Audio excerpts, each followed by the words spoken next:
Hi, everybody. It is April 20th, Monday, already. It's like, wow, where is the time going? It's like, it's going to be May here before we know it. It's like, so we are in argument. I left you off on Friday, and I left you in the chart here that we actually did put together. And I have this chart up on the Google Classroom, so you can actually get that handout and you can actually see it because it's the learning target. So the handout that I'm referring to here is persuasive and argument, but I went ahead and put it in here in case you can't find it, and you can make your own.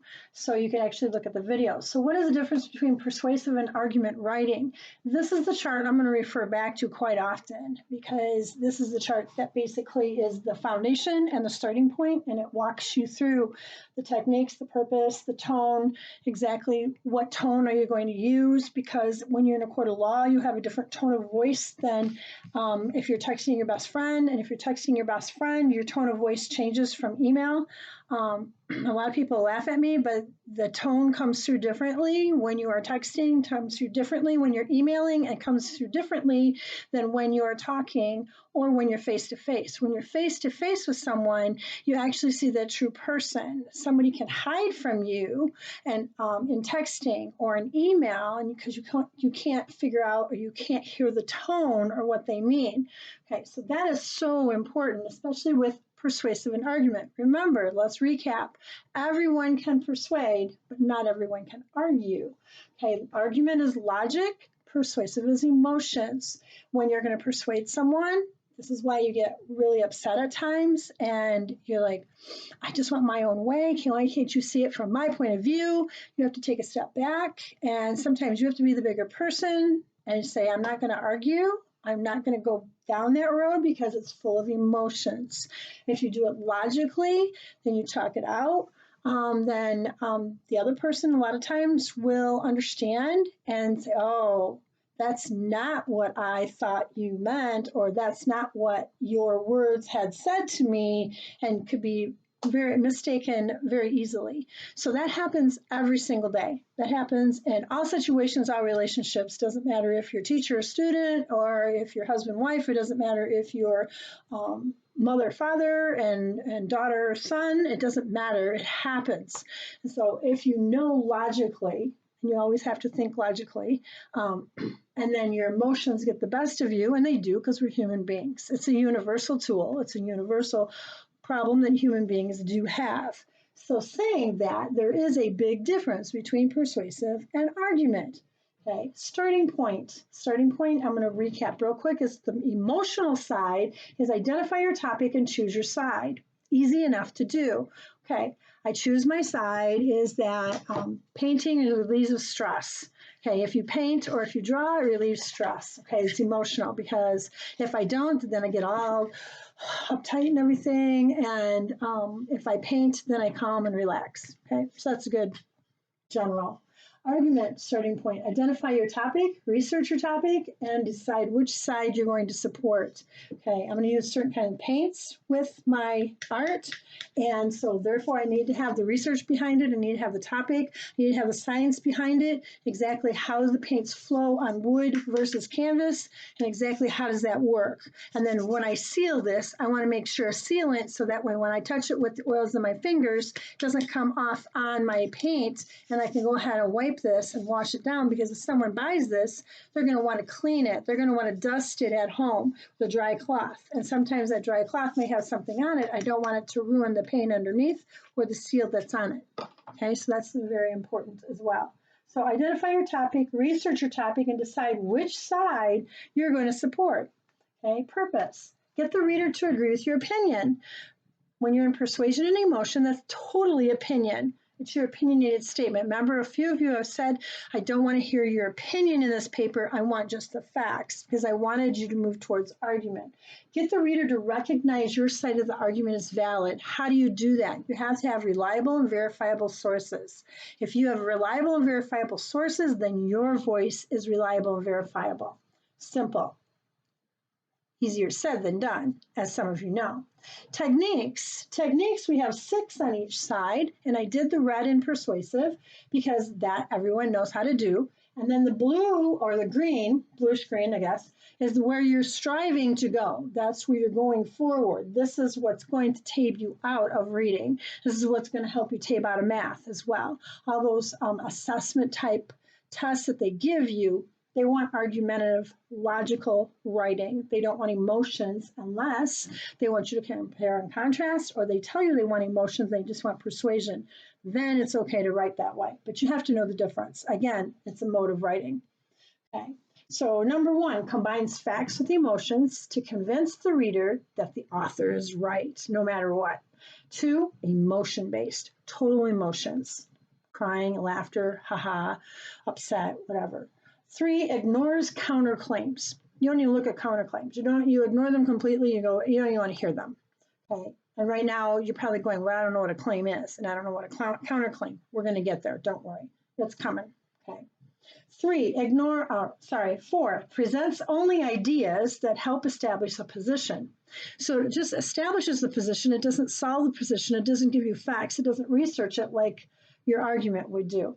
Five, only presents one side, which is the author's side, and you're the author. So it only presents your side. It doesn't present the other opposite side that's arguing with you. Remember, I said before, you have to have both sides, for and against. Well, persuasion is only one-sided. That's your side. You don't care what the other person says. You don't care what they think. It's your side, and your side is right. That's how you write persuasively, and you write with emotion. 6, makes claims without evidence. You don't have evidence. You don't have an article. You don't have an article that you looked up. You don't have the research. You didn't look anything up in a dictionary. Oops. You didn't do your research. You didn't do the legwork. You don't know exactly what that evidence is for that claim. You don't care. It's persuasion. It's opinion. Emotions. That's it. Techniques for argument, though, for logic is quite different. Offers facts, reasons, evidence to show the author has no valid points. So when you are coming to the debate table, you have both sides, your side and the opposite side. You've done your research, and you pretty much are going to predict what the other person is going to come after you with, the questions, because you've already done the research. So you know your side and their side, both. You have to have both sides equally, not lopsided, not more of theirs and less of yours, or more of yours and less of theirs. Has to be equal. That's so important.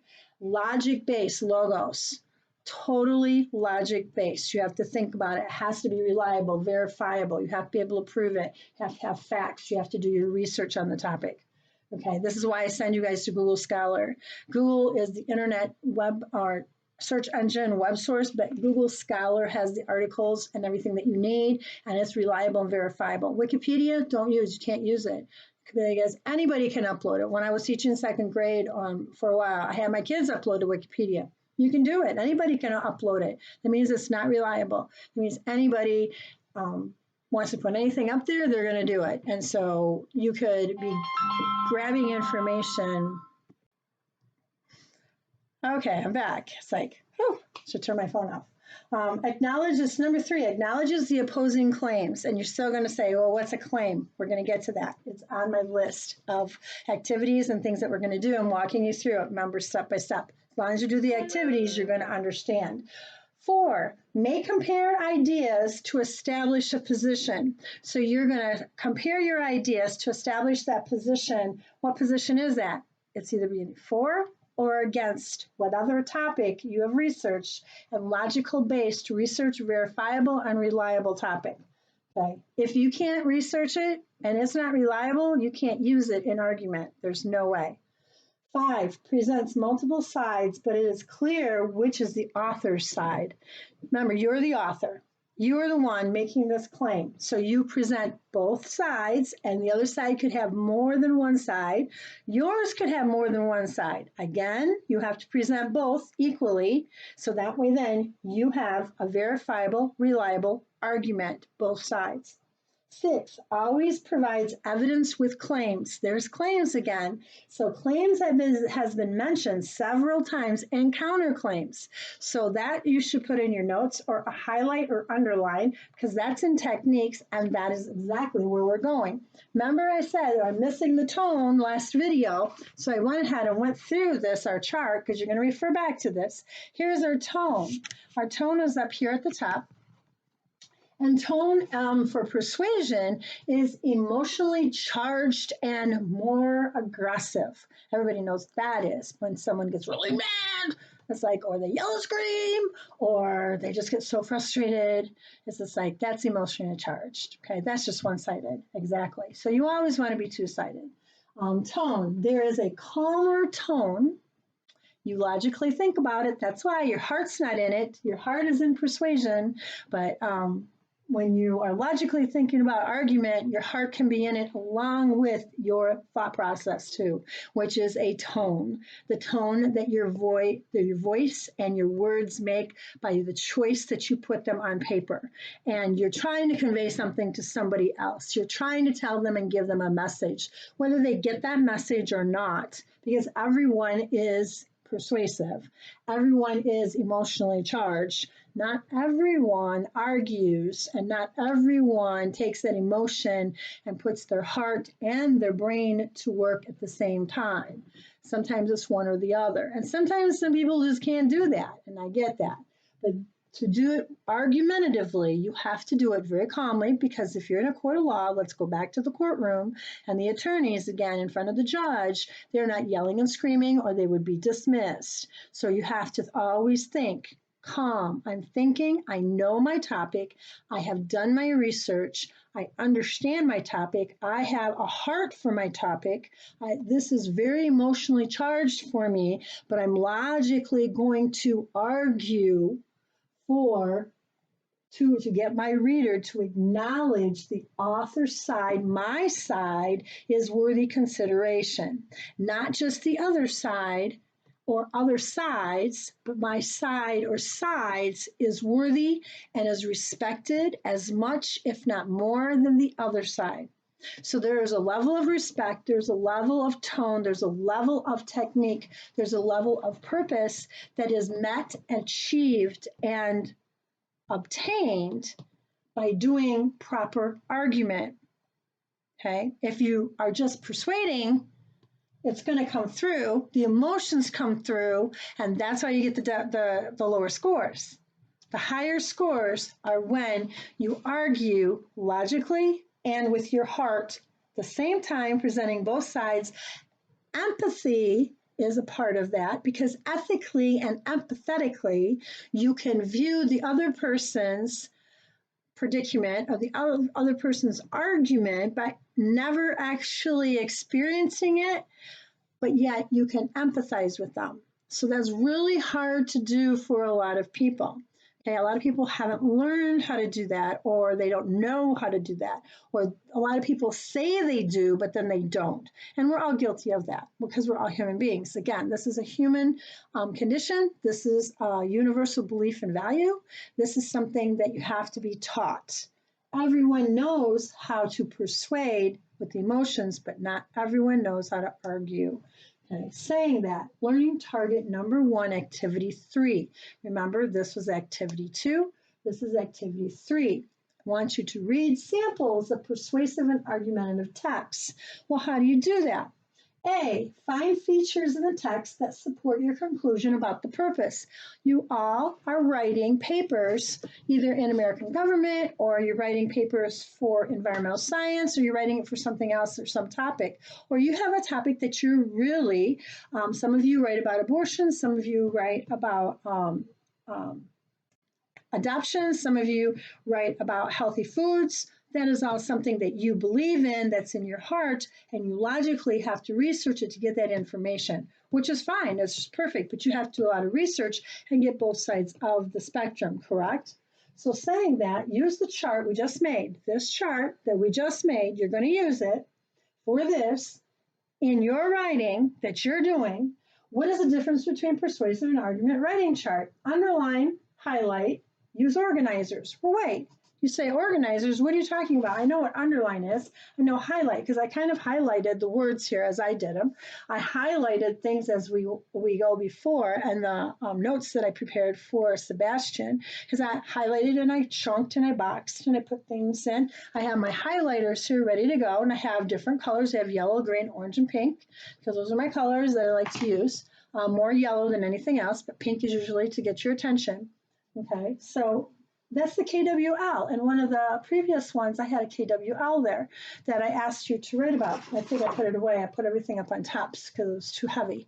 So the KWL I asked you to finish, or you can, this is a chart. This is an organizer here as well that I put the chart in. So there's different, outline is an organizer too. So there's different organizers. You can do the web. You can do a list. It's just totally up to you what organizer you want to use. Post-it notes, love, love, love Post-it notes, right? And I know you guys do too. This is my little baby ones. It's like I love. I go through Post-it notes like water. You guys know that. It's like they're on my desk Monday. The next day we're all using them and they're gone. It's just like, so we just consume them so fast. But they're great because a Post-it note, you can put a nice little note on it. And you can say, well, we're going to stick it here and we're going to put it up there. And that way we can refer back to it later. Can't hardly see it on the yellow, but still you can put a Post-it note up and you can go, oh, and there's my note. I used to do exit tickets with Post-it notes in my classroom, which I really loved. That's really kind of cool, which is actually what the Google Classroom was supposed to be, like an exit ticket. If you leave a comment, then you've done an exit ticket. So thank you very much. And I note that. Because I have to do case notes. So if you do a comment in Google Classroom, then I can go ahead and put that in the case notes. If not, then I have to go ahead and put the case notes in that you didn't respond and I hadn't heard from you through this entire break, which is becoming 2 months all of a sudden instead of just a couple weeks, correct? So you want that case note to be positive. You want the case note to show that you're working in new learning, to show that you're working in math, to show that you're working in Google Classroom for NLRO, to show that you are on task. So that's so important and that you're getting the information. You're doing your best. And some of you have computer issues, devices, things like that, but you can still get into Google Classroom with your phone. And I know you can. And you can go ahead and post comments there. So that will take care of that. Do this when you write your own research papers and essays. You do this when you do Post-it notes, you underline, you highlight. That's the study skills. That's the study notes. That's the things that I actually show you. Do it like this, please. Write like this, please, which is Gallagher's book. Write like this. This is the reason why writers write, is all this information that I'm giving you that are in these videos is because there's a purpose behind it. And the purpose is everyone should know how to write argumentatively, logically, and with their heart, not just with their heart, but you have to write both with your head and your heart too. So that's even makes you a truer and deeper person, more quality. People argue that. It's okay. I can get my research. It's like I'm up for debate. Learning target number 2. So learn after you complete this, and you can go ahead and upload it to Google Classroom to put that in there, the features and the text and support. And if not, you can upload it in a Microsoft Word document, and I'll have that in there, Activity 3, Learning Target in Google Classroom, so you can just upload it as part of your homework then too. Okay, so you get credit for it. And yes, I grade in there. So the grades are put in, and the grades are then noted. So yes, you get credit for it. Yes, it's part of the grade. I'll make sure, don't worry, you get credit. It's a case note thing, okay? Learning target number 2, reasons and support. And I put my little target zone here because I have my target for learning number 1. Now remember, all of this is number 1. So now we're going to number 2. Reasons and support, the objective goal, students means you will identify areas of improvement in their own school in order to make an argument for change. Now, you know as well as I do, the school that we're currently at, we have to submit, you have to go through chain of command. And when you go through chain of command, you actually write a letter and you present it to the one person, next person, stuff like that. You have to actually write a letter, and that's what you would have to do for this objective goal. But I had you write about this because number 1, it's something you can identify with. Number 2, you're there, you know it. Okay, you know it so well, and you're living it every single day. So you can make an argument for change, not an emotional argument. You can make a logical argument. And you can pull those facts together to make that logical argument. So that way it could refer to change. Okay, I have to quit getting up in front of this video. It drives me crazy, right? It's like, hello. Okay, learning target. Learning target number 2. Continuation from down here with my target zone. And learning target number 2, and have Gallagher up the top. I didn't write it up here, I should have. But Gallagher is up at the top. Why writers write. This is the reason why writers write. And I don't know if I'll have time to go through all of this, but I did put activity 2. This is activity 1. And then activity 2 I did put on the back. So I'll flip it over if we get there. If not, then tomorrow we'll start with activity 2. Learning target number 2 is reasons and support. You're going to do the reasons. You're going to do the research. And consider the following questions. Oh, there we go. The 5 W's and the 1 H. Whenever you are stuck, you always use the 5 W's and the 1 H. So, so very important, okay? So who makes the rules at the school? Who decides if the rules are fair or not? What gives the rule maker the right to make the rules? How does one get them changed? What does it mean to be independent from the rules? How does a group of people declare that they will no longer follow the rules? And some people have done that because they have left our center, right? They left school. Like, oh, I'm not going to do this anymore. But then they don't get what they came to get. And that's not what we want. We want you to follow the rules. So how, the last one, can be avoidable if everyone learned the reasons and support for arguing logically and with your heart, not just emotions, not just, oh, I want it this way, or oh, I can't get my schedule changed, or why am I in this class again? I graduated, or why am I in here again, this tape class? I shouldn't be here. Instead, work with them, help them saying, oh, excuse me, I'm in the tape class again. I don't think I should be because I already taped out, or I shouldn't be in this classroom. I've already graduated. There's a way to do it. And then the huffy is not the way to do it because then nobody wins in the end. And we want you to win. We want you to earn 100%. We want you to earn your diploma. So that's so important. So on activity 1, which is learning target 2. Now remember, this is activity 3 for learning target 1. I've gone to learning target 2 now. And activity 1 is the 5 W's, 1 H. Make a list of improvements or changes to your school that would make your school a better place for students to work and learn. So you're making a list. Then you're going to share your list with someone else. You guys text all the time. You guys are on your phone all the time. You guys are back and forth and you're faster than I am. I don't text that fast. I'm like one finger text, hello. And I make so many mistakes. I have to go back and I have to fix it. And I have to like correct all my errors before I can send it. Sometimes I don't and I send it. And the other person on the other end is like, I don't understand this word. And I look and I go, oh, it's misspelled. That's why. It's like, oh, no. I have to go back. So it's sent faster than what I intended it to do. I'm learning, okay? Just like you guys are. Share your list with someone. Post to Google Classroom the list that you made of what, of who, what, how, activity 1, because you know the school and you know what needs to be changed and what doesn't. You can do it anonymously. You don't put your name on it.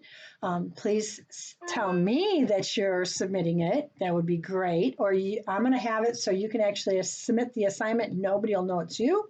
And then I can go ahead and transfer it and put it up on Google Classroom anonymously so nobody knows it's yours. So that would work too.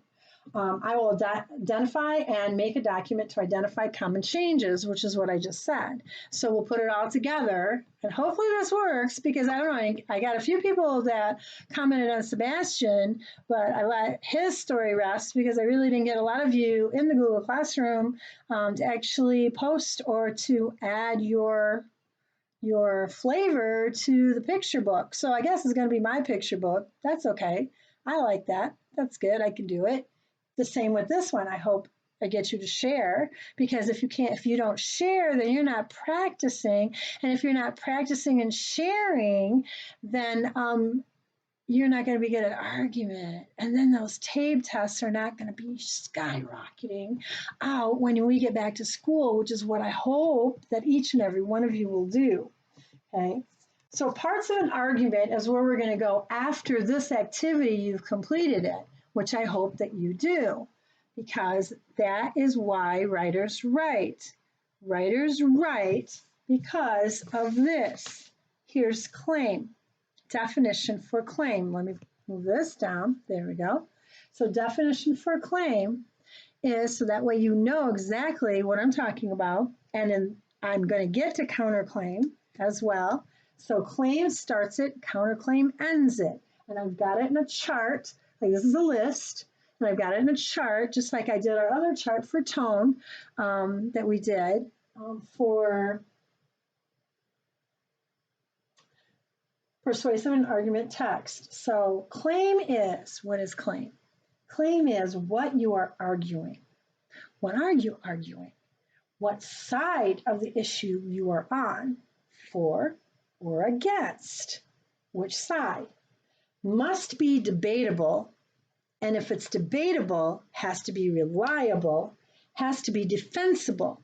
So you're going to pretend that you're in the court of law, in that courtroom, and you're the attorney, and you're going to be arguing to the judge your topic or your issue that you stated with facts and evidence that you have to do your research, at least 3 sources, valid sources, in order to support your claim. Remember, your claim is the same as your thesis. So if you don't have a solid claim, you don't have a solid thesis, therefore you don't have a solid argument. See how it all fits together? Therefore, when you write it, you're going to keep in mind the 6+1 writing traits. You're going to keep in mind what mode of writing am I writing in. I have to write complete argument, logic, part and logic. I have to have both, for and against. Has to be debatable. I have to be able to defend it. Defensible means I have to defend it, but I have to defend it logically, not screaming and yelling with my emotions. Big difference. Then there's the reason. The reason, why are you choosing your position? Why did you choose for this topic? Why did you choose against this topic? Some of you are like, you can chew gum in school is a standard one. That's an old one, but that works. Or I can use my device in school. Can I use my phone in school? That's debatable. There's a lot of good research. Can you bring your own device to school? B-O-B. Bring B-Y-O-B. There we go. Bring your own device. B-Y-O-D. B-Y-O-D. There we go. It's been a while. Whew. Why someone else should agree with you. Why should I agree with you? Why should somebody else agree with me? You're going to give and present the facts and the determination that tells me that that's the learning target, the reasons to support your tone, reasons to support, exactly, technique, the purpose, the starting point. Why are we doing all this?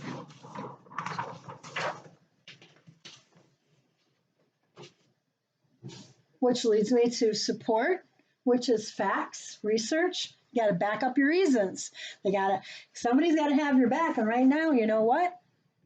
Who has your back is the resources, that you're looking up in Google Scholar that are reliable and verifiable, that are actually going to tell how you know you're right. And if you know you're right, either for or against, either one, you have to have equal for both sides, then the big idea, the underlying assumption is an idea you are assuming is true. That your idea that you want to argue, you're going to assume it is absolutely true, and all the sources and all the research and everything that you're going to find is going to prove that it's true. something so obvious, so universal to the human nature, to human beings here on earth, to us as human nature, because our beliefs and values is driving this machine along with data, correct? So saying that, it's indisputable that even the other side can't disagree with you. And I've seen that in debate before where they can't disagree at all. Your reasons will often be based on underlying assumptions. Your underlying assumptions are correct. You thought about it, you think, oh my gosh, yes, the paint that I use for this, the underlying assumption, it adheres to the wood and it doesn't flake or peel on the back. Even if I rub it, it's in the sun, it's hanging on the wall, it's still going to look really nice 10 years from now, 20 years from now, as if it just finished and you can see the shiny portion of it and you see the edges are all nice and neat. And so the back is going to be layered with paper so that they can actually hang it, or they can actually hang it on the wall and have a hook there so they can hang it up. And this is a finished piece, so it's up on the, it looks beautiful up on the wall. Okay, so the underlying assumption is so important to the big idea, support, and backing up your reasons. I'm looking forward to all the papers that you're going to hand in. My time is up. You guys stay safe, stay home, and I'll see you tomorrow, okay?